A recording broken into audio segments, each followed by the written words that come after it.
Welcome,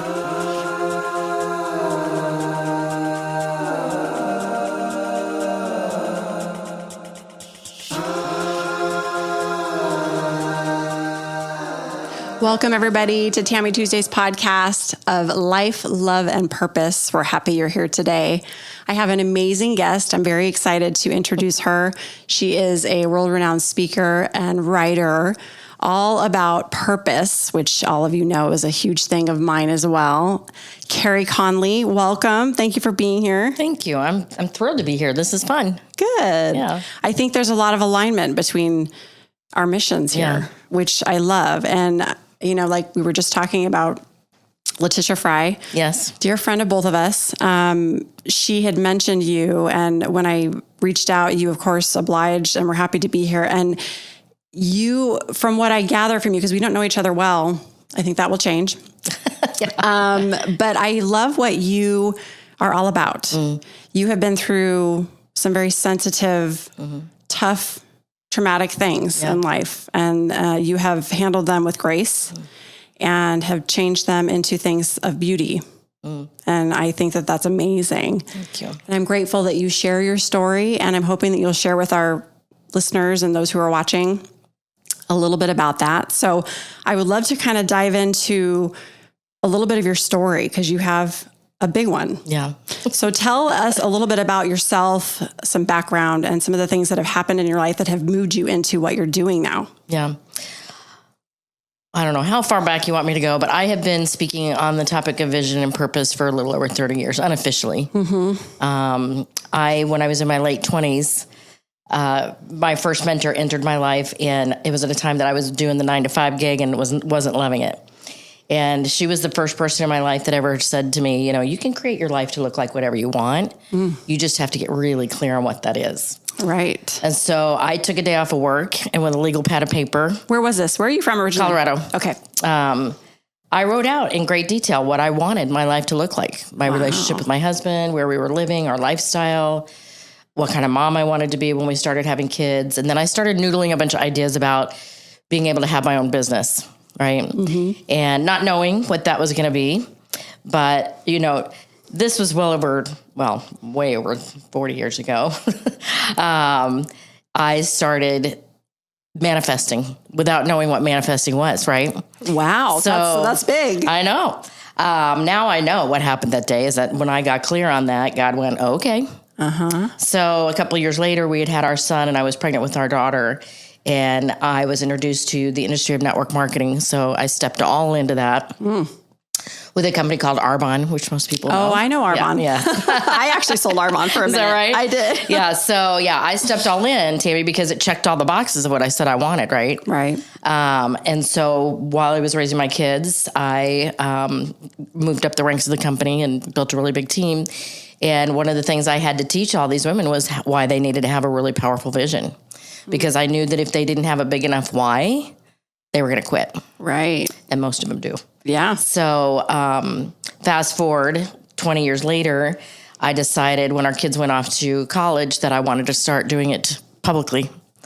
And so I started doing little workshops. I think the first 8 people at a workshop were like my friends that all wanted to come and support me, you know. Yeah. But it worked. They really enjoyed writing the vision down and seeing what they could create. And so I started coaching.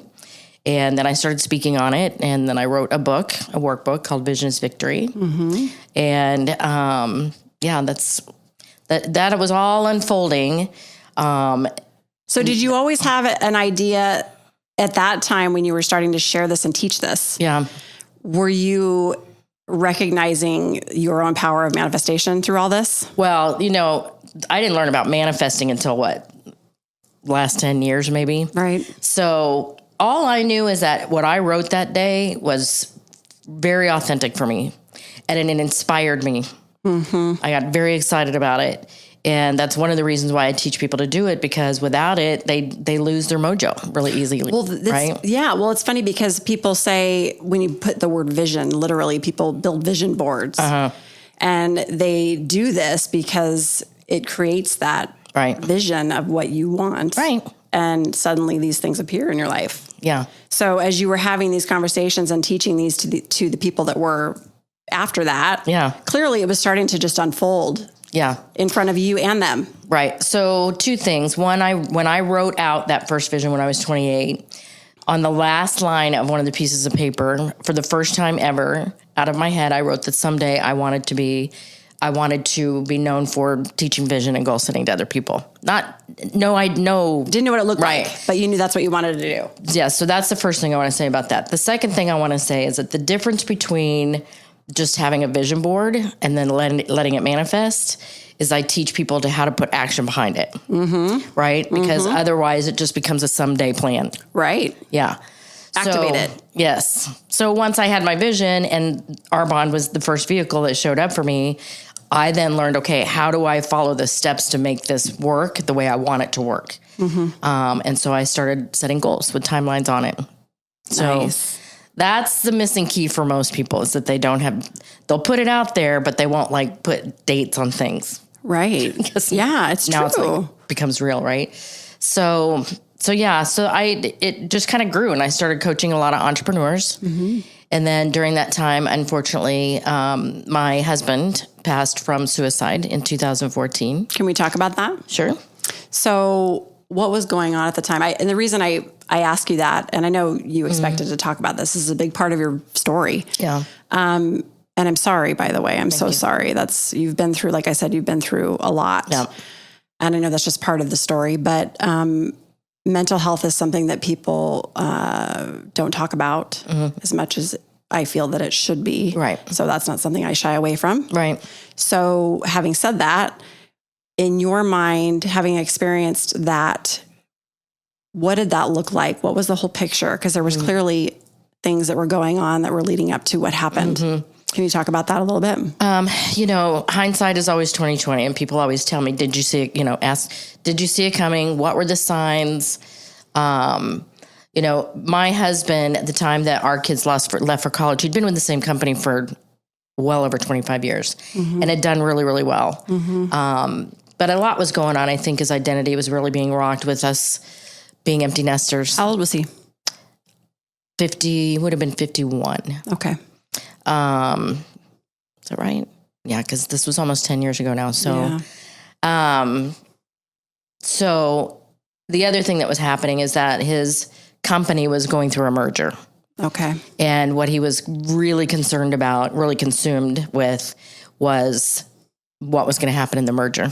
If he was going to lose his job, men, I think especially, I hate to generalize, but I think everybody would agree their identity is very attached to what they do. I have goosebumps, 100%. Yeah. So when that gets rocked, especially after years of building lifestyle around it, Gets scary. yes. There were lots of other things, like I said, in hindsight, that I think were going on for many, many years that I did not know. I think he was really struggling with who he was going to be if he lost that job. Identity crisis. Correct. And so, yeah, he just little by little started. My husband was super outgoing, like Gregarious. he'd be in a party and he'd know everybody by name by the time we left. Sounds like my husband. Yeah. And he just started becoming not like that, kind of withdrawn and not really wanting to get out as much and just, very much in his head a lot. Would he talk to you? Oh, yeah, he would. But I'm sure, obviously he wasn't telling me. Right. Of course. So, Yeah. because I did not ever imagine that he would do this. Right. Right. I figured we'd get through it. He'd be fine. We'd figure it out.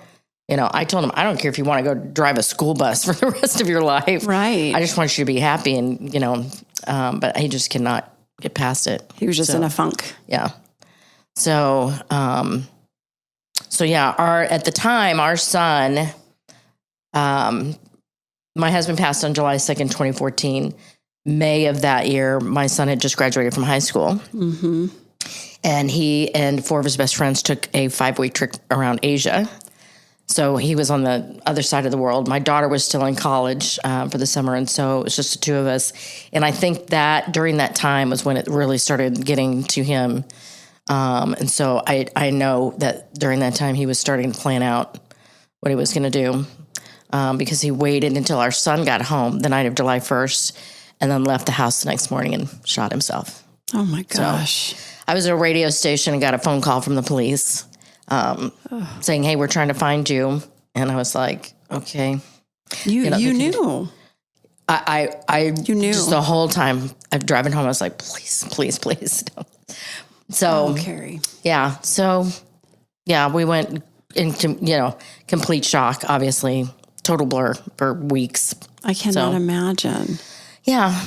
Yeah. So during the time between your husband's death and your son, you said you could feel some things happening with him. Like you even, when the phone call came through, you thought, oh, please don't let that be what this is. Like something inside of you knew. What do you think it was that told you that? I couldn't imagine what else it could be, because they flat out said, we're trying to find you to tell you something about your husband that we cannot tell you over the phone. I mean, what else could that be? Right. Right. Yeah. So yeah, I left the radio station, and the woman who was interviewing me followed me home because she was a really good friend, and called 2 other friends of ours that were also in the radio station next door. And literally like within an hour, we had a house full of people. The police obviously, was just having to call my daughter, fly her home. I was going to say, so your daughter, so let's talk about that. Your daughter wasn't here. It was just you. Me and my son. You and your other son. Okay. My son. What's the ages of not the ages, but like order of kids? So my son, and then I have a daughter who's 2 years younger. Okay. So when this happened, how did your kids handle this? Because losing your husband and their father is a massive blow. Yeah. I mean, massive. Right. And clearly triggered your son that beyond recovery. Like I said, we were mostly in shock for months. After we got through the memorial and everybody left, because like I said, there was a ton of people. And he was 18? My son? Yeah. He was 18. 19. 18. Oh, he was 18, sorry. Yeah. So after we got through the memorial, I had my son, as I just mentioned, had just graduated from college. And he had already accepted a job to work here at Channel 12 in Arizona. And so after we got through all that, I got him here so that he could start his job, and got a 2-bedroom apartment so that I could go back and forth between Colorado and here. And my daughter went back to college in Oklahoma. Okay. So within less than a month, we were all like back to, figuring out our new life. Sure. Our new trying family. To move forward. Right. Yeah. Well, we had to. My son had to start his job. I had clients, a lot of clients, because my coaching business was nuts at the time. Right. And what did you do? How did you handle that period? Because I see where it's taken you. Yeah. But during that period, so much was going on. Yeah. Inside. There was a lot going on. And not even just with yourself. Inside and outside, yeah. Right. Not just even with yourself. You had 2 other children that you were helping them through these things as well. I mean, how did you, and everybody always says this when they've been through any trauma, well, you just do it. Right. And I know that's true. Yeah. What did it look like? How did you? So there was a lot of moving parts. There was a lot. I mean, like I said, I had my business that was running. My son had to get started in a new career. I had to get my daughter back to college. And then there was all the stuff that comes with the death that you're dealing with, right? Right. Mountains of paperwork and, all the decisions. It was just a lot. So it's just such a blur now, Tammy, and we just ran. Yeah. Right. I can imagine. So I ended up loving Arizona, and 6 months later, bought a house here, and my son moved in with me and lived with me for about 2 years, while he was getting his footing here. Yeah.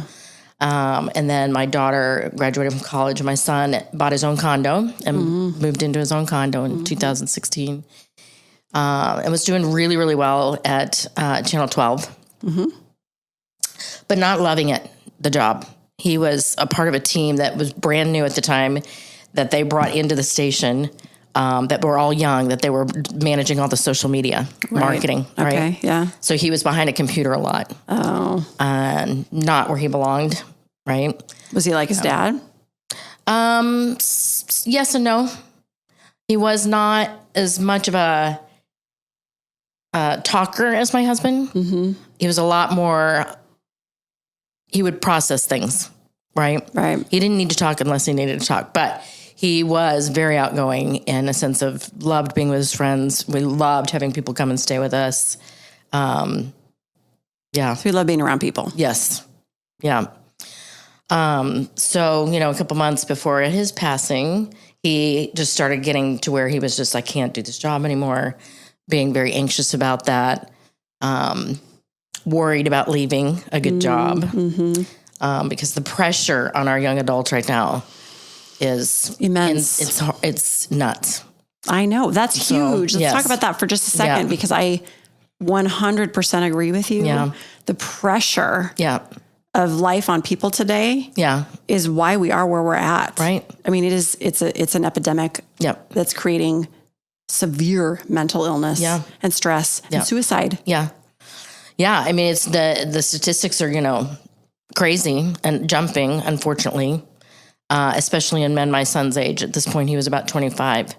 Were you getting really nervous seeing him getting so pressure cooked into this? What I was concerned about was him. All I wanted to do was for him to do, again, whatever he wanted to do. Mm-hmm. Just be happy.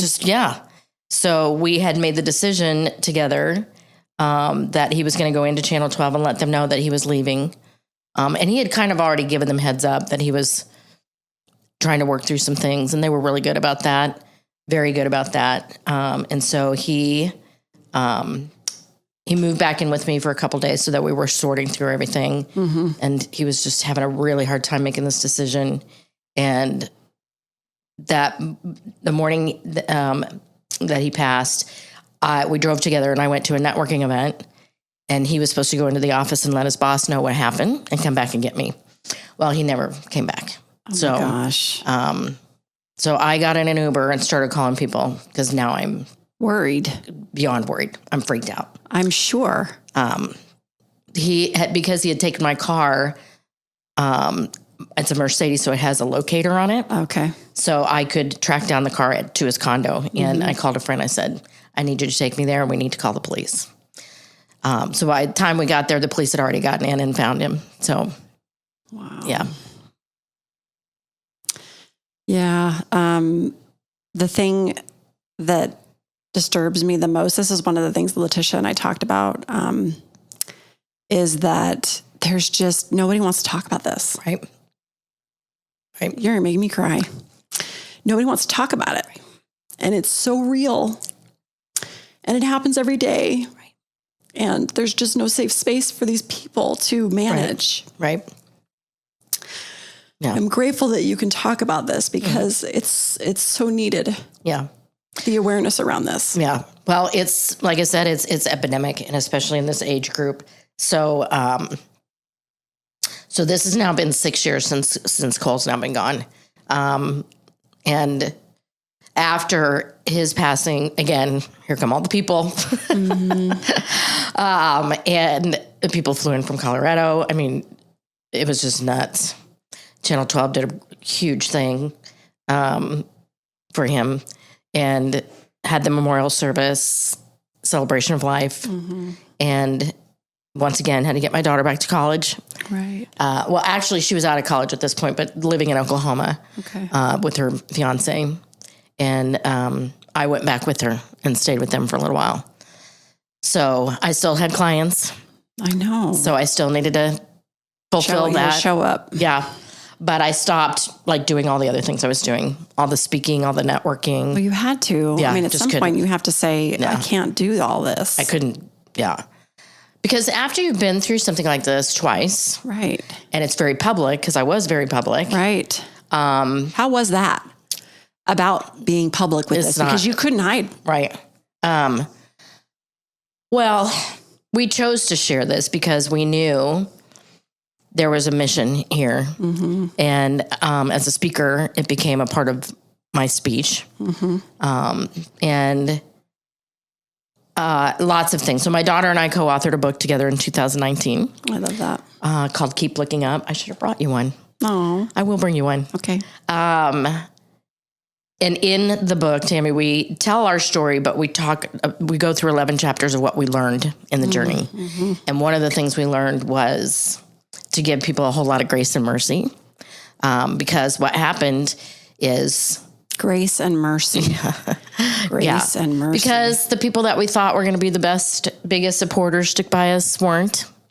Isn't that amazing? Yeah.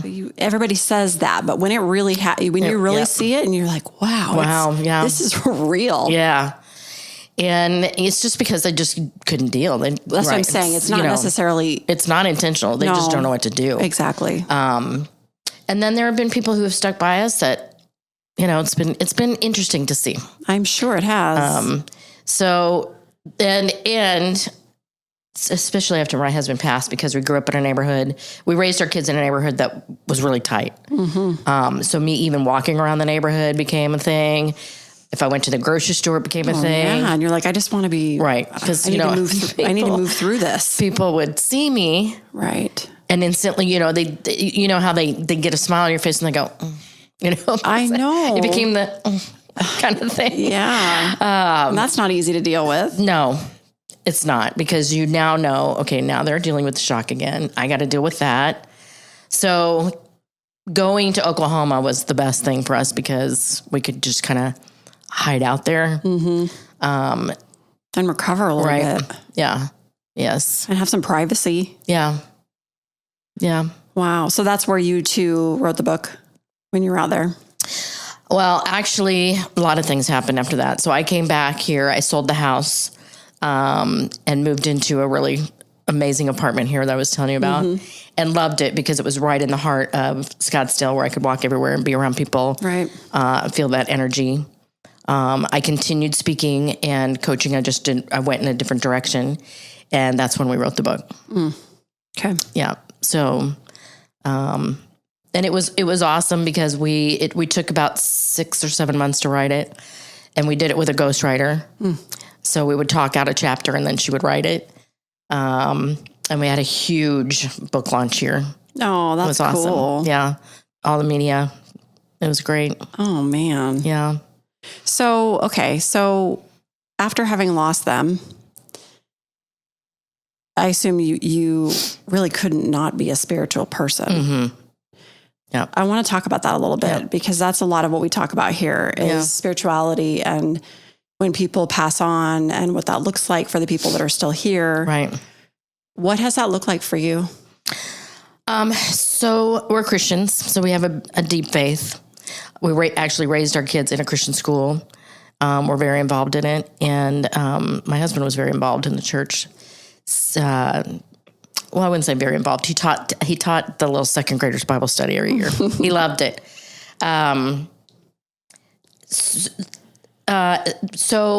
And then when my son and I moved here, we joined a church here, and we used to go to every Sunday together. Mm-hmm. And so after he passed, I stopped going for quite a while. Mm-hmm. But I didn't lose my faith. How did you feel at that time? Was that because you were just trying to cope with it was just too much. I just needed to figure out if I was going to keep going to that church, and I just wasn't feeling it. Mm-hmm.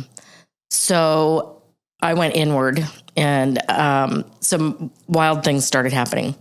Tell me. So about 6 months after my son passed, I think it was about 6 months, a friend of mine, you might know her, Tammy, Gelly. Oh, yeah, Gelly. Okay. She's already been on here. Okay, yeah, so Gelly and I get together. I love Gelly. And she says to me, hey, I've got this friend that wants to do this thing, and I want to help her out. I don't know where to have it. I said, well, I have a really nice clubhouse in my apartment. She said, okay, great. We'll have it there. She said, we'll do it on a Sunday afternoon. I don't really know if anybody's going to show up. Well, it's Gelly, right? And everybody 50 shows up. people shows up. That's all? And the woman who came to speak is a woman who she came and talked mostly about the predictions of what's coming in this world. Was it Carey Conley? It was not Kate, but I know her too. Okay. Her name is Mel Brooks. Okay. She's kind of Mel used to call her very godmother. Okay. She's I don't know if she calls herself psychic, but she predicts what's going to happen in the world. Okay. Right. Mm-hmm. And so she does this whole thing. It was fascinating. And she said at one point during the talk, Tammy, she said, listen, if any of you right now are wondering if I'm, a medium or I'm seeing people for you. I don't do that. And I thought, well, that's an odd comment to say, right? Yeah. So I didn't say anything. I just enjoyed it all. When it was over, everybody left. And Mel walks me out and she looks at me. She goes, how in the world are you still standing?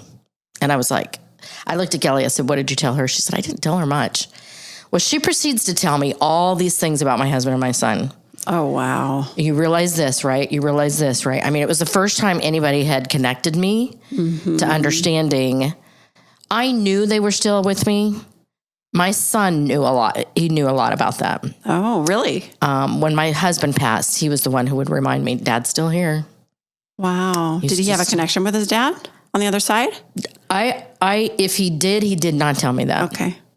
In hindsight, I think my son, because I told you he was kind of an inward processor, I think he was somebody that could have easily had that gift. Because he really understood it. But it wasn't until my husband passed that we ever talked about that. Because did you grow up in that kind of conversation, or was that no way? My husband, he would have been like, well, what are you talking about? Like, okay. Yeah. So, and in the Christian world, girl, that's, I know. Yeah. So all these people started showing up telling me, hey, your son's doing this, or this is why your son is still here. He's still working through you. He's very much around. Just random messages. Yeah. Odd. I was on a radio show one day and it was a mother-daughter team. And the mom was older and she had lost her son years ago. Mm-hmm. So they were asking me a bunch of questions that were a little odd. But anyway, there was a producer in the room. Mm-hmm. And all of a sudden, midway through the live show, the producer stops the show and says, okay, wait a minute. Who here is Sissy? And the mom and the daughter look at each other and they go, but they're from New York. They're like, we've never used that term. And I said, well, we call my daughter Sissy. And she goes, oh, thank God. She said, I've got this young man in my head that just will not stop saying, tell Sissy I'm sorry. Oh, wow. Yep. Repeatedly. She was like, he just won't stop. And my daughter had just gotten married. Okay. And he had promised to walk her down the aisle. Oh. Wow. So just, I'd be at a networking event. Somebody would be sitting next to me going, hey. Someone's here. Right? Like, yeah. So with that, I've learned a lot more about that and have started learning more about signs. There's a book that I listened to on Audible randomly a couple of years ago by a very, very famous medium, Laura Lynn Jackson is her name, talking about how you can ask for signs, see signs, get signs. So I am very, very aware of what's happening. Yeah. That they're here. Everything I'm doing right now is fueled by them. It's, yeah. Before we get into what I think has happened from what I can tell and what I've seen and hearing, have you ever seen the movie What Dreams May Come with Robin Williams? It's a tragic story, isn't it? I've seen it. It's actually a beautiful story, but yes. It's been a long time since I've seen that movie, and I was when it came out. Well, it's an older movie. Yeah. I mean, like I was maybe in school, maybe. I don't know. I mean, it's long time ago. It is. Well, it's funny because when I first saw that movie, I didn't see the whole thing because I was like, I wasn't ready for it. Right. And I didn't understand it. And I watched it and I love Robin Williams. I mean, who doesn't? And I watched it the first time and like I said, I didn't even get through it because I was like, I couldn't, it wasn't disturbing computing. When you don't understand it. Yes. It was confusing and it wasn't resonating. So I was like, I'm just not really interested in this. So I didn't watch it. And I watched it recently with my husband. Cause I mean, I'm fully open to everything for years now, but I was like, cause movies from before have popped back into my head or books or whatever. And I now ingest them because I'm ready to. And that was one of them. And the reason I brought it up is because it's in how I see it now. I feel a very beautiful depiction of what I think happens when people do kill themselves. And when they take their own lives and they just, the way I see, we're talking about manifestation, I feel very strongly, and I've studied and I've done all kinds of things. I've been educating myself for a long time now. And the way I understand manifestation in life, and I've said this before, is that here in this plane, we have the grace of time to create and manifest the things that we need and we want. Mm-hmm. And because it doesn't happen instantaneously, it happens the more you, like you said, step into it and engage it and make it happen. When you cross over, I believe that you don't have to do any of that. It's just immediate. Mm-hmm. So I feel that in this training period that we're in, when we incarnate into a life, that we get the grace of time to understand what that looks like. And the movie does such a beautiful job of that, explaining that in the way I was understanding it. Because when they talk about his wife, because what happened is his 2 kids were killed in a car accident. Mm-hmm. And not to give it away, I'm sorry for who's listening hasn't seen it, but it's worth seeing. But I'm going to go into it. So if you don't want to know, don't listen. But they're killed in a car accident, and him and his wife, they create a life and they move forward for a long, long time. And then he's killed in a car accident. And he crosses over, and the wife is left alone. Mm-hmm. And she eventually is so miserable that she ends her own life. And they all meet over on the other side. Yeah. And she's the one that's stuck. Mm. And the thing that was so beautiful about it is that I feel that we create that for ourselves, but as soon as we realize that we don't have to be stuck, whether it's in this life or somewhere else, right, we are free to do whatever it is that makes our hearts sing. Mm-hmm. And so I feel that people get such dark feelings about people that end their lives. It's not what you think it is. Mm-hmm. How do you feel about that? That's a very personal question, but I mean, how do you see that? Because I've personally never experienced anybody that I'm close to that has chosen to end their life. I've experienced death that's been very close to me, but not through that. So I'm just curious how you see that, how you've moved through that, how you accept that. What does that look like for you, having survived this? There's so many different perspectives that people have brought to me, right? Geldy believes very much in soul contracts. This is what she does for people. Yeah, we talked about it on my podcast. And the belief is that before we, I keep hitting this, I'm sorry. It's okay. Before we came here from heaven, right? Like I do believe in a heaven. I believe we're in it now. There was a discussion between the 4 of us that this is what we were going to do. This was the plan. This was the plan. We all volunteered for the plan, even knowing how this was going to play out. I don't know. I don't know about that yet. Okay. I do know that this was, it's a word I'm looking for. It was God's will at this moment that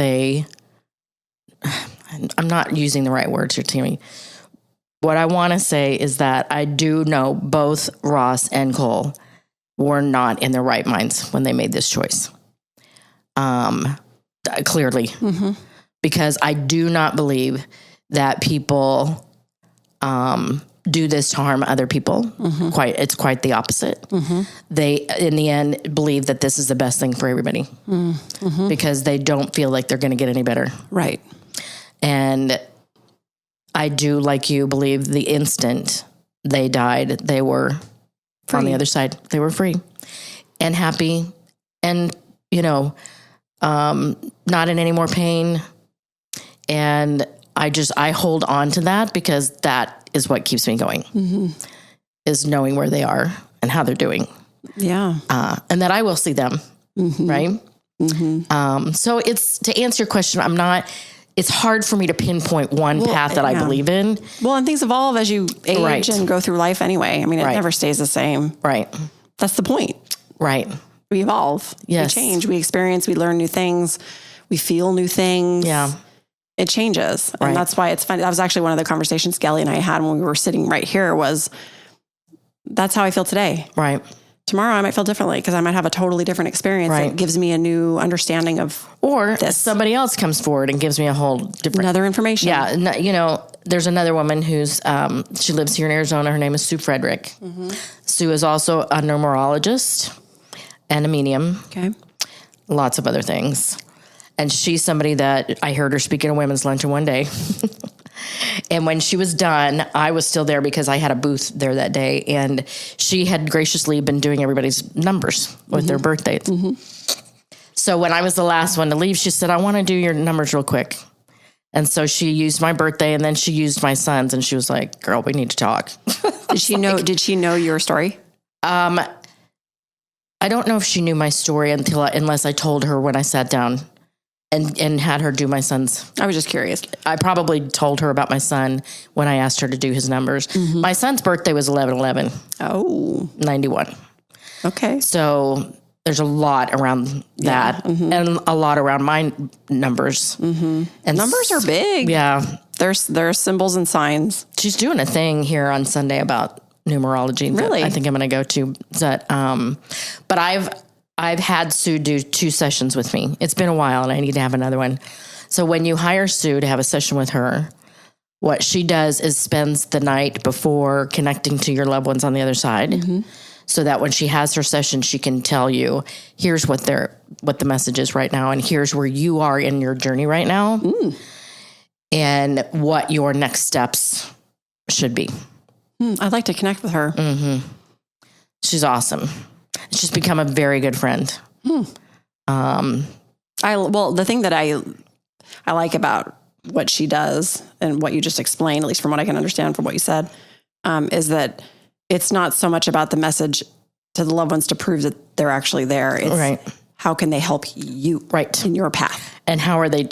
Yes. And so that is the thing, is that what I've learned across the board is that they are here and they are trying to talk to you all the time. And they're trying to work through you. We're the only ones who we cut it off. I know. Because we're in denial. We're in so much pain still, so much grief. You know, they're beyond all that. Yeah, I know. There's another organization called Helping Parents Heal. Okay. The founder lives here. I've had her on my podcast a couple of times. Her name is Elizabeth. Tens of thousands of members in this organization all over the world. Parents who've lost their children one way or another. And she brings to the group a lot of mediums and so she has a conference, Tammy, every other year. And I went to it 2 years ago. There was almost 1,000 of us there. Wow. And they would do gallery readings. Okay. Where there would be a medium facilitating in front of the group. And you've probably seen this done in other ways, where they would just randomly start saying, okay, who in here lost somebody tragically? I'm seeing a red truck. You know what I mean? Yeah. So they connect. Right. And the biggest thing, the whole message through that conference was, your kids are here. Oh, yeah. Yep. I know. It's so powerful. Yeah. Well, it just gives you a whole different visual. Thinking, God, they're all here together. Yeah. And they constantly reminded us they're all together. Like, they want to be here with you. Well, they're together with each other and with us. Right. Because we're all connected. Exactly. Whether we're in this form or another form. Right. I mean, we are all connected, period. Right. Yes. There's a book I also recently read that came out in 2012 called Proof of Heaven. I know that book. I recently read it. I've had it. Actually, I've had it. My husband, this is an interesting story. My husband bought it for me when I was in the hospital and I almost died.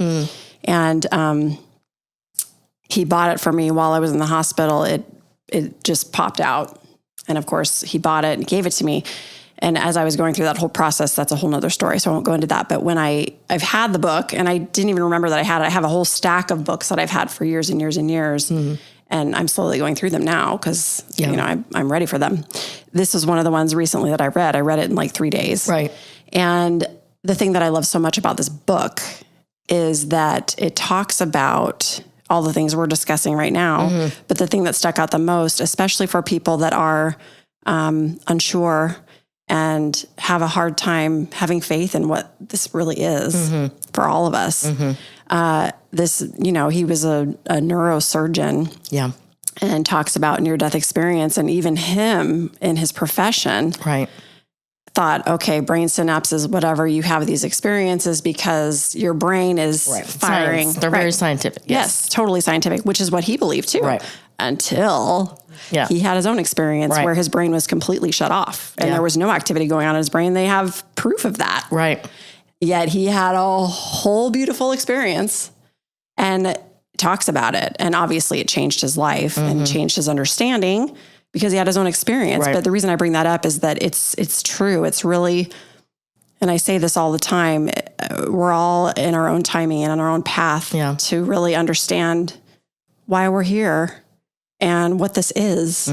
So tell me, because the thing that I love the most about what I saw when I started learning a little bit about you before we met, was you're talking about purpose and life because you have incorporated your experiences, traumatic, not all traumatic, but some traumatic, some extremely traumatic, into what you're doing now and how you're helping others. Cause you were always this is what I love.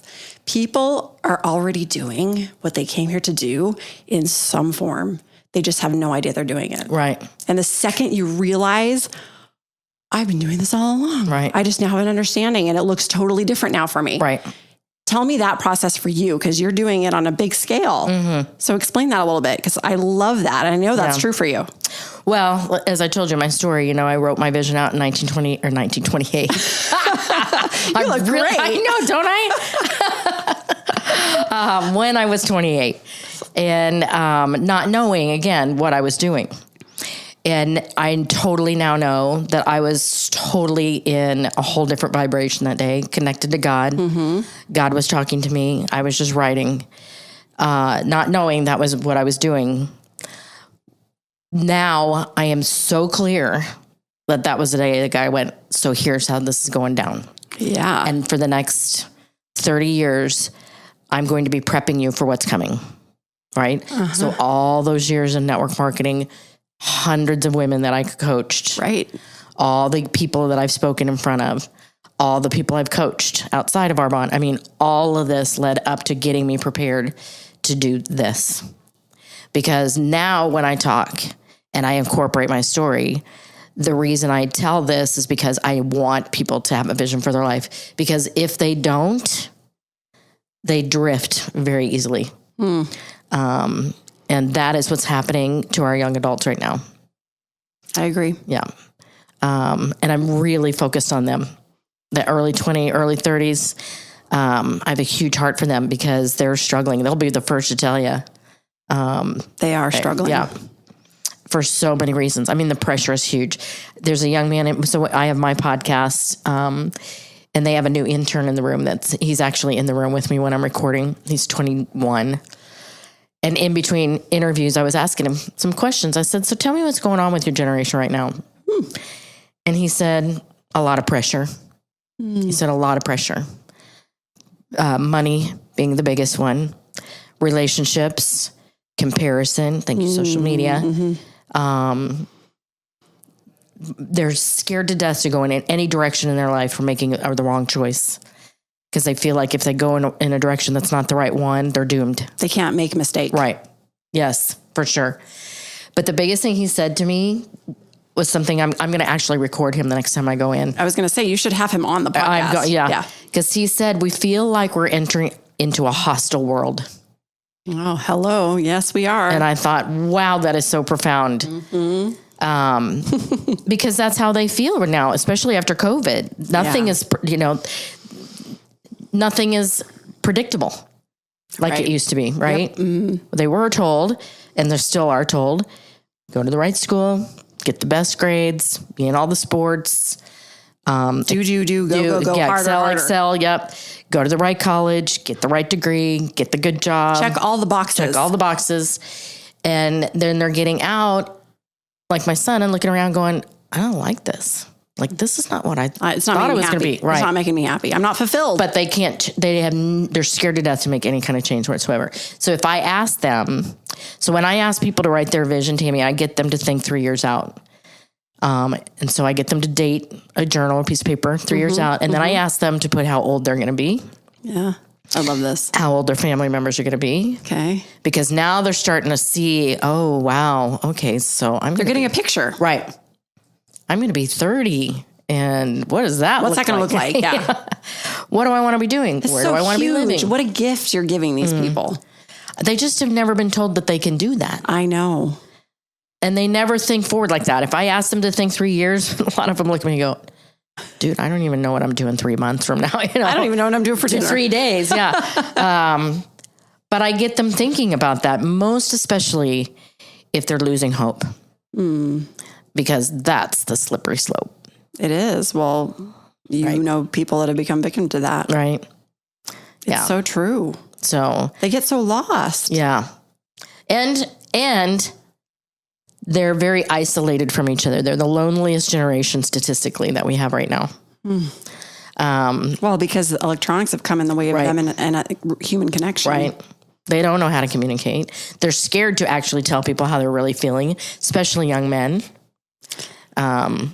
For sure. I have 4 boys and I know it's true. It's a totally different dynamic that they're dealing with socially, like physical social. Right. I'm not talking about behind a device. I'm talking about person to person, in person. Right. It's a totally different game. They don't know. They're not as good at it. Right. They don't have the skills to know how to behave. Right. Or how to be themselves. Right. Yeah. Yeah. There's just a lot of pride and there's just a lot of shame. And they're worried that if they tell somebody, like, I think for sure my husband or my son, telling people means now they're going to look at you different. You're vulnerable. You're risking the respect that people have for you. I know that's a huge, huge thing. It is. So there's no communication going on. It's interesting. I was in my studio yesterday and did 4 back-to-back interviews. And it's always kind of funny how it works out that there's a common theme that happens. And yesterday, the common theme was all around, we need to communicate more. Yeah. We need to communicate more. Really communicate. Right. Communicate the old-fashioned way. Right.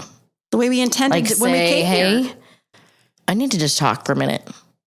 Can you just hear me out? Somebody talked yesterday about something she saw, and I said, I think I saw that too, about some family that has what they call the 8-minute rule. And the 8-minute rule is when they can text each other and just say, hey, I need 8 minutes.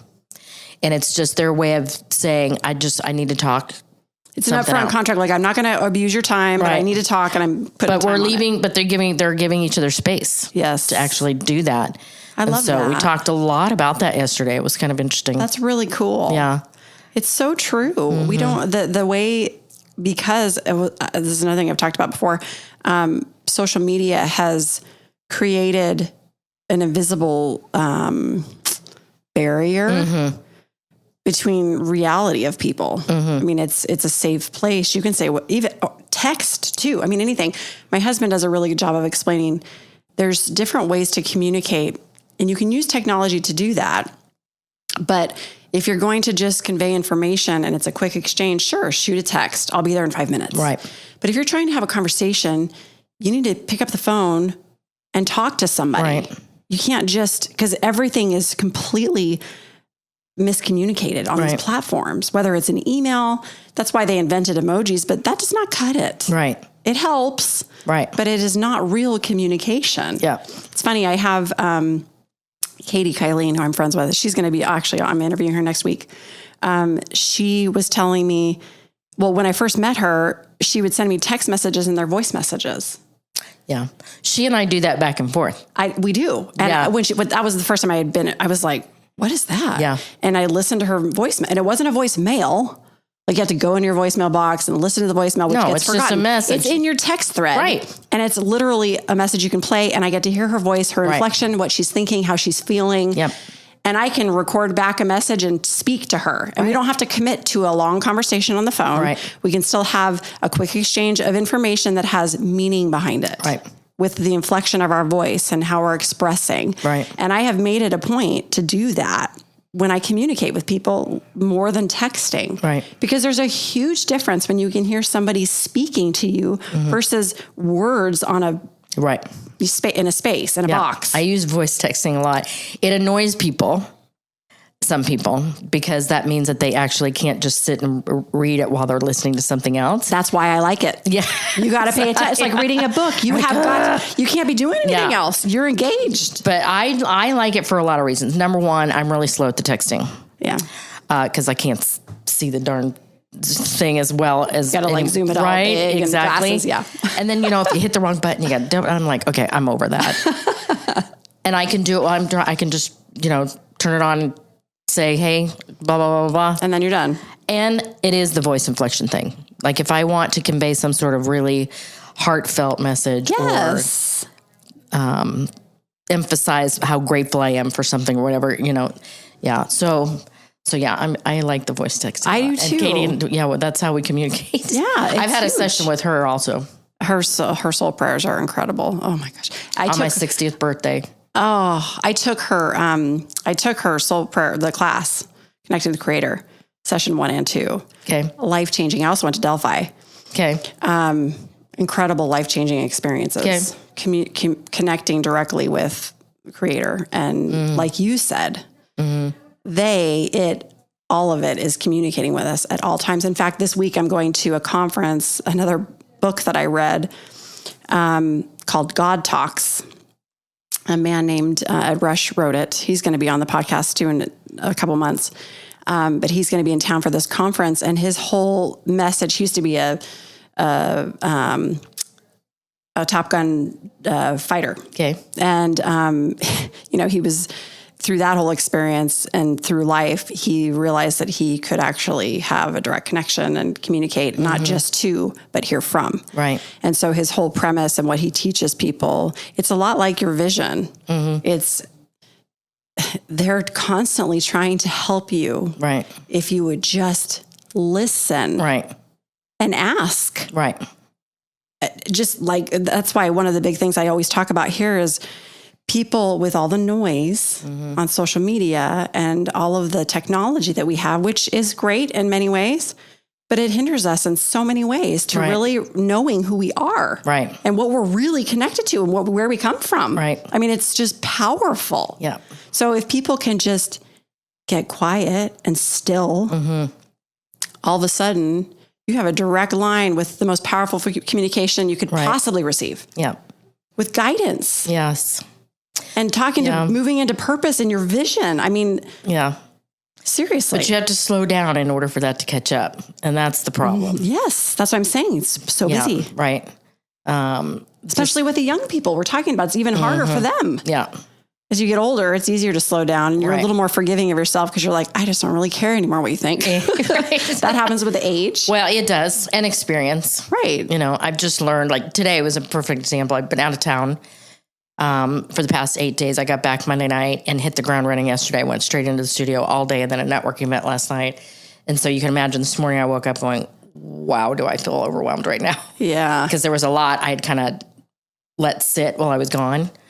Because I go back to Oklahoma. I think I was telling you this about every 4 or 5 weeks to spend time with my daughter, my grandchildren.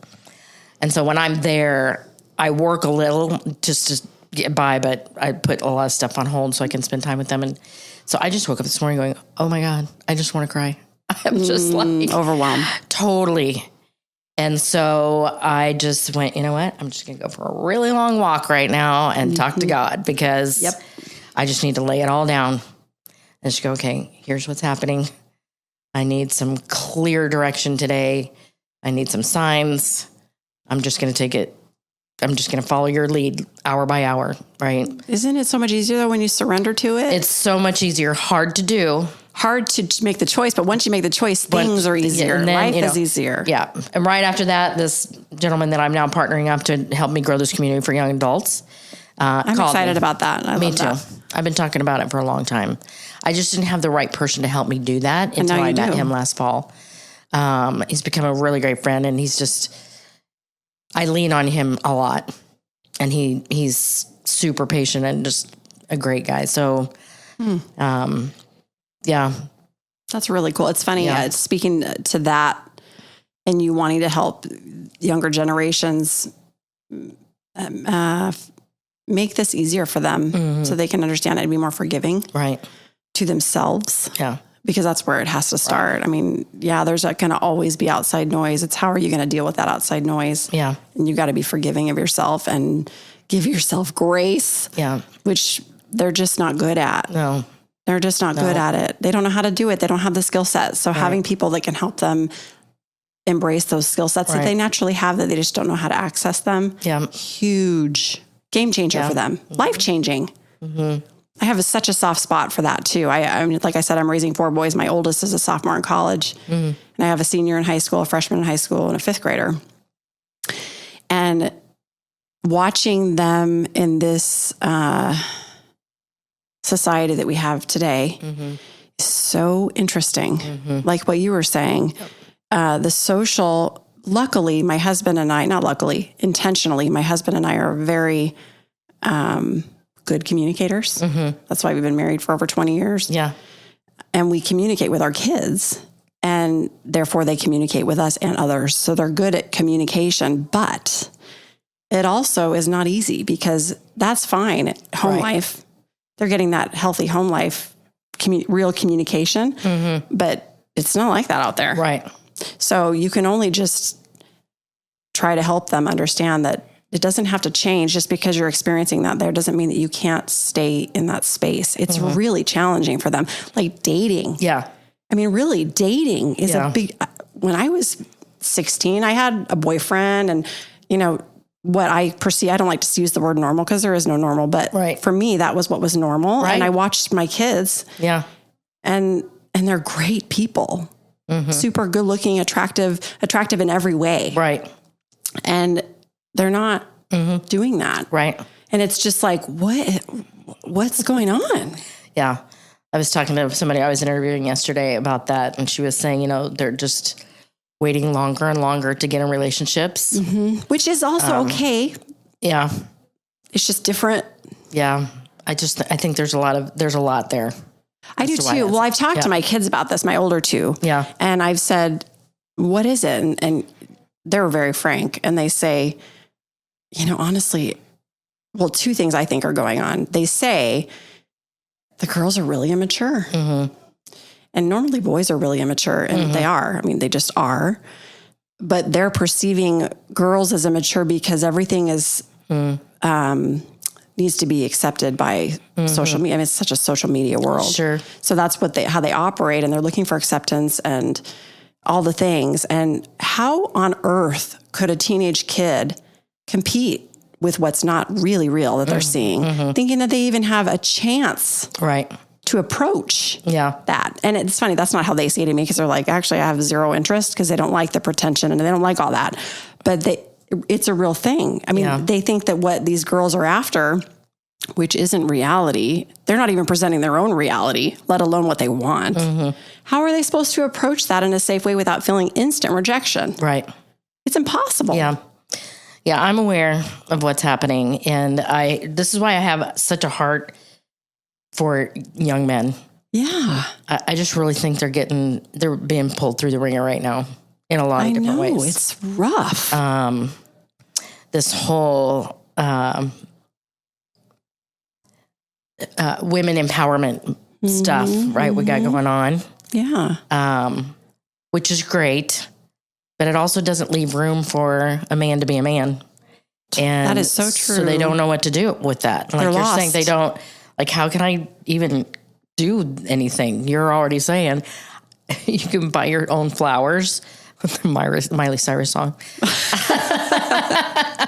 Right. But it's true. What do you need me for? Right. It's like, okay, I'm just going to be over here because it sounds like you're good over there. Yeah. Exactly. How are they supposed to compete with that? Yeah. That's what I'm saying. Right. It's they don't know their roles. They can't even approach. What is my role then? So exactly. Yeah. So it's hard, and it just breaks my heart. And oddly enough, when I do have people reach out to me in the young adult community, it's mostly men. And I don't know why they're drawn resonate, to you. Yeah. Somehow you resonate with them big time. I can see why. I can feel your energy that way, because that's how I resonate too. Yeah. Yeah. It's just, now I've got 2 grandsons. How old are your grandchildren? One just turned 1, and the other one will be 4 in a couple months. And I'm just looking at them going, wow. I don't even know what the future's going to hold for them. They have great parents, thank God. My daughter and my son-in-law are amazing, but it's just a hard world. And schools, they're now having to, think about schools. And it's so hard for me to keep my mouth shut. Don't keep your mouth shut. It's okay. This is a safe space. I mean around my daughter. Oh, I gotcha. I do. I unfortunately tell them my opinion a lot, and they don't like it. My daughter's like, Mom, we got this. We're the parents. You're not. She has to remind me a lot. You're not the mom. That is a hard position as a grandparent.